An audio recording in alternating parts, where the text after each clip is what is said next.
안녕하세요, 다월드입니다. 2024년 마지막 달 12월이 시작이 되었습니다. 지난 11월 한 달 동안 어떤 일들이 있었는지 정리를 빠르게 해보는 시간을 가져보도록 하겠습니다. 최근에 파이 영상을 자주 시청하지 못했다 하더라도 이 영상 하나만 보시더라도 지난 30일간에 있었던 일들을 충분히 이해하실 수 있을 겁니다. 제일 먼저 현재 마이그레이션 상황을 볼 필요가 있겠습니다. 총 715만 개 지갑이 마이그레이션이 되었고요. 어제 오늘 각각 1일 2만 개 정도의 지갑이 마이그레이션이 되고 있습니다. 락업 물량 포함해서 지갑당 평균적으로 525파이 정도가 마이그레이션이 진행 중인 것을 확인할 수 있습니다. 그리고 미국 현지 시간 기준으로는 오늘이 12월 1일이기 때문에 12월 기본 채굴 속도 변화가 발표될 예정입니다. 지난 8월, 9월에는 급격한 채굴 속도 증가를 보여주다가 다시 10월, 11월에는 두 달 연속 소폭 하락하는 모습을 보여주었는데 이제는 매월 속도 변화 예측이 상당히 힘들어졌습니다. 내부적으로 회수하는 파이코인의 양이나 그런 부분에 채굴 속도가 영향을 많이 받고 있기 때문에 현재는 미래를 예측하기가 상당히 힘들다라고 할 수 있겠고 결국은 이 부분은 지켜봐야겠습니다. 현재까지 기본 채굴 속도는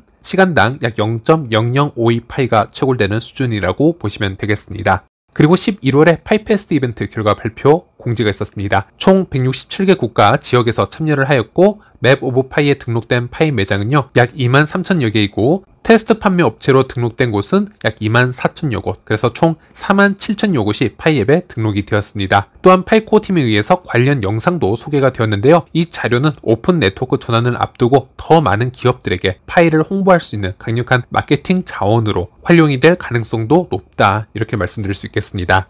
그리고 파이코어 팀이 파이앱 개발자들에게 이메일을 보낸 부분이 공유가 되었습니다. 이 이메일로 내부적으로 어떤 일들이 벌어지고 있는지 이해를 할 수 있었는데요. 파이코어 팀은 오픈 네트워크 준비를 앞두고 앱 개발자들에게 파이앱 점검 및 개선 요청을 하였고요. 파이 커뮤니티와 그 외 네트워크에서 가시성을 높이는 중요한 기회임을 강조를 하면서 현재가 폐쇄형 마지막 단계임을 암시하는 그런 이메일이 공유가 되었습니다. 실제 이런 이메일을 주고받은 개발자들에게 질문을 해보았는데요. 다수의 개발자들은 파이의 오픈 네트워크 예상일을 올해 말이나 내년 초 이 범위로 예상하는 것을 확인할 수 있었습니다.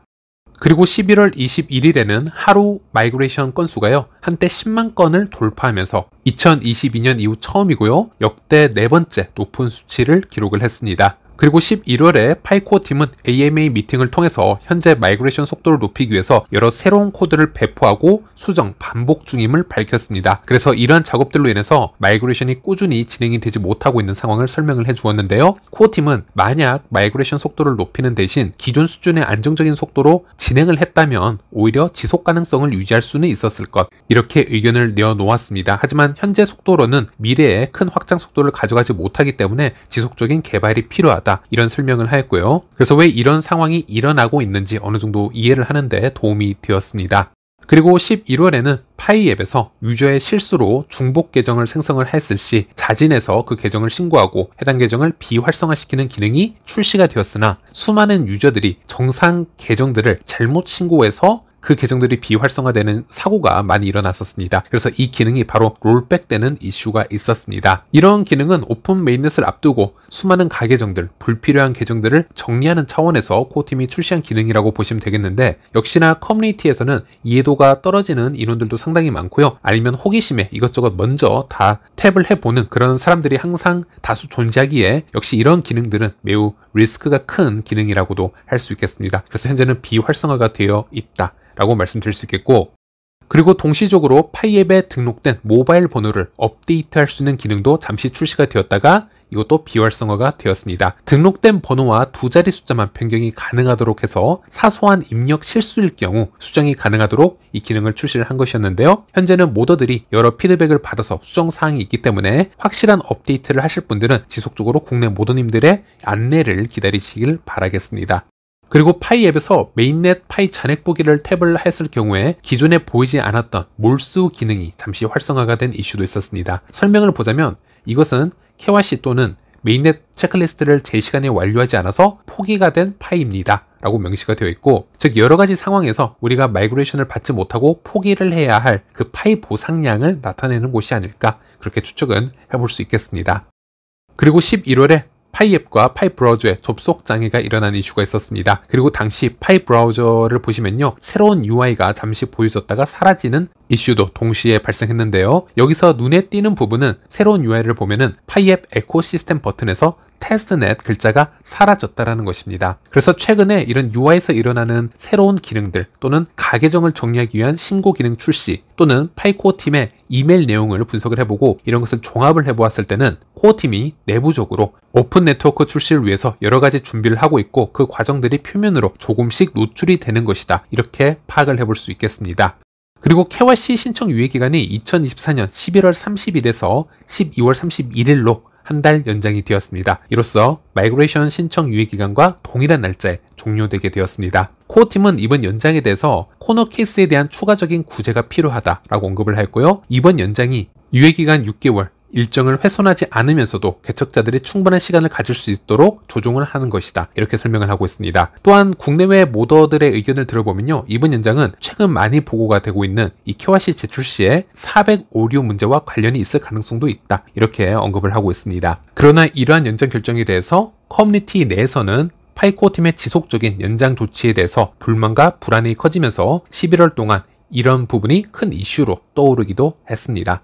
그리고 11월에는 코어팀과 모더와의 AMA 미팅이 있었고 여기서 중요한 몇 가지 이야기들이 공유가 되었는데요. 아무래도 여기서 우리가 가장 관심 있어 하는 부분은 코어팀이 이야기를 하는 오픈 네트워크의 시기와 날짜가 되겠습니다. 이 미팅에서 청디아오는 여러 가지 사항들을 언급을 하면서 올해 말을 목표로 하고 있지만 최악의 경우에는 오픈 네트워크 1분기에 이루어질 수도 있지만 분기에 상관없이 커뮤니티의 날짜를 사전에 공지하겠습니다 라는 언급을 하였습니다. 그리고 미팅 후반부에 다시 한번 언급을 하였다고 하는데요. KYC 임시 승인, 마이그레이션 등의 이슈를 언급을 하면서 따라서 우리는 12월에 오픈 네트워크를 진행을 할지 아니면 내년 1분기로 연기를 해야 될지 평가를 하는 중요한 사항들을 고려하고 있습니다 라고 언급을 하였습니다. 코어팀이 오픈 네트워크 가능 범위를 어떻게 생각을 하고 있는지 파악할 수 있는 좋은 기회였다라고 생각할 수 있고요. 이것으로 니콜라스가 왜 2025년에 파이2디 이벤트, 즉 내년 6월 28일에는 이미 오픈 네트워크로 전환이 되어 있을 것, 이렇게 확신에 차서 간접적으로 표현을 했는지 알 수 있는 부분이었고요. 즉 오픈 네트워크를 올해 말에 목표를 하고 있지만 최악의 경우에는 내년 1분기로 생각을 하고 있기 때문에 이런 발언을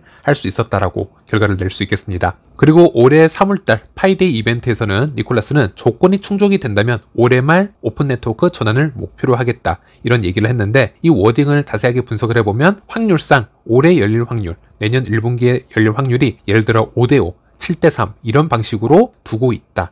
이런 말로 해석을 할 수 있겠습니다. 그래서 반년 전에 코어팀이 언급을 해왔던 계획과 현재 연말에서 코어팀이 AMA를 통해서 지금 말을 해주고 있는 스탠스는 변함이 없이 일관적으로 유지가 되고 있는 상태이다. 이렇게 해석을 해볼 수가 있겠습니다. 최근에 다수의 계정들이 정식 승인에서 임시 승인으로 롤백이 되는 이슈가 있었습니다. 기존에는 비밀번호 변경을 하면 정상화가 되는 경우가 있었지만 이번에는 새로운 팁도 커뮤니티 멤버들 사이에서 공유가 되고 있는데요. 비밀번호 변경 외에도 KYC를 탭을 해보고요. 접속과 뒤로 가기를 반복해서 누르다 보면 정식 승인으로 되는 경우도 많다고 합니다. 물론 이 부분은 모더나 코어팀에 의해서 공지가 된 부분 아닙니다. 특히나 비밀번호 변경 시 무한 로딩에 걸리는 유저분들이 가끔 있다고 하니 이런 상황들을 커뮤니티에서 좀 더 체크를 해본 후에 각자 선택을 해보셔도 될 것 같고요. 그리고 어떤 행위를 하지 않더라도 임시 승인을 받은 분들 중에서는 라이브니스 체크가 왔을 경우 꾸준히 이를 받거나 아니면 가만히 있어도 다시 정식 승인이 되는 경우가 많으니 시간을 두고 기다리시는 것 또한 하나의 방법이 되겠습니다. 그리고 파이 블록체인 테스트넷 프로토콜이 19 버전으로 업데이트가 되었습니다. 하지만 메인넷과 테스트넷2는 여전히 18 버전에 머물러 있고요. 이 19 버전은 스텔라에서 레이어 2 솔루션과 호환이 잘 될 수 있는 여러가지 기능이 업데이트된 그런 프로토콜이라고 보시면 되겠습니다. 그리고 11월에 동시적으로 스텔라 프로토콜 22 버전이 테스트넷으로 나왔습니다. 스마트 컨트랙트인 소로반이 좀 더 효율적으로 작동할 수 있는 그런 기능들이 업데이트가 되었고요. 스텔라는 12월 5일에 이 메인넷 투표가 진행될 예정이라고 합니다. 그리고 11월에 안드로이드 기반에서 파이 앱 다운로드 수가 총 1억 건을 돌파하였다라는 긍정적인 뉴스도 나왔습니다. 그리고 동시적으로 구글 트렌드를 보면요. 파이 웹의 검색량이 급속도로 상승을 하다가 현재는 살짝 꺾인 모습을 보여주고 있습니다. 이것은 일시적인 하락일 수도 있겠지만 KYC 유예기간 한 달 연장에 따른 커뮤니티의 실망스러움이 이 차트에 조금 반영이 된 것이 아닌가 이렇게 추측을 해볼 수도 있겠습니다. 그리고 파이 오픈 네트워크를 기다리고 있는 중앙화 거래소도 상당히 많다라고 예측을 하는데요. 그중 가장 적극적인 거래소 중 하나가 비트마트가 아닐까 예상을 해봅니다. 무려 7주 연속 비트마트 검색량이 가장 많은 코인 탑 10을 발표를 하는데 여기서 파이를 1위로 발표를 해왔다라는 겁니다. 이 강세장에서 비트코인이나 리플, 도지, 각종 밈 코인들을 놔두고 파이를 7주 연속 1위에 올려놓은 이유를 우리가 생각을 해볼 수 있어야겠죠? 바로 이곳은 파이, IOU 토큰을 상장시킨 거래소이기도 하고요. 파이 오픈 네트워크가 출시가 되면 다른 곳보다 더 빠르게 파이 현물 상장을 오픈하고 싶은 그런 거래소 중 하나이지 않을까. 그리고 거대 파이 커뮤니티를 이 거래소로 신규 유입시키기 위한 그런 적극적인 마케팅이 아닐까 이렇게 분석을 해볼 수 있겠습니다. 그리고 11월 한 달 동안 국내 파이 생태계를 살펴보면요. 파이스토어 기준으로요. 총 473개의 파이 매장이 등록이 되었습니다. 특히 11월에만 34개의 신규 매장이 추가가 되어서 폐쇄형 메인넷 기간이 길어지고 있음에도 불구하고 아직 열기가 식고 있지 않음을 증명을 해주었고요. 또한 최근에 제 커뮤니티 방과 파이파파 방에서도 공유된 자료인데요. 국내 퀵쿡, 식자재 마트에서도 파이코인을 결제 수단으로 받아들이고 있다고 합니다. 이곳에서는 결제 시 50%는 현금, 나머지 50%는 파이로 지불을 할 수 있습니다. 그래서 국내 파이 생태계의 이 발전 상황을 보면요. 그야말로 대단하다라는 말만 떠오르고 있고 파이 매장을 운영하시는 모든 분들께 진심으로 응원의 목소리를 보내도록 하겠습니다. 그리고 익스플로어 파이에서도 월별 사용 가능한 파이 개수가 업데이트가 되었습니다. 한 달 기준으로 업데이트가 되기 때문에 이제 11월 결과가 나왔는데요. 11월에는 사용 가능한 파이코인 수가 약 7억 2천만 개로 나왔습니다. 이 수치에는 온체인 락업이 제외가 되고요. 비활성화된 코인도 제외를 해서 순수 사용 가능한 파이가 이 생태계에서 몇 개가 있는가를 기준한 것인데요. 파이코인은 글로벌적인 생태계에서 이것을 가치 저장 수단으로만 사용을 하는 게 아니고요. 일상생활의 화폐로도 사용을 할 예정인데요. 현재까지 7억 개가 조금 넘는 수준이라면 희소성도 분명 존재하는 커뮤니티 화폐이다. 이렇게 표현을 해볼 수도 있겠습니다.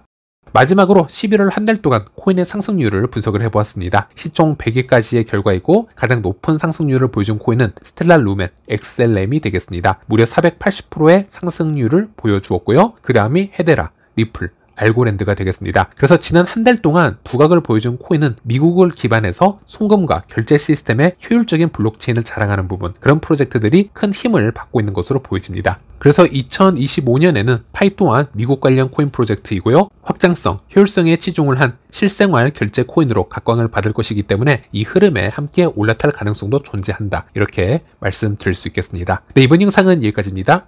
시청해주셔서 감사합니다.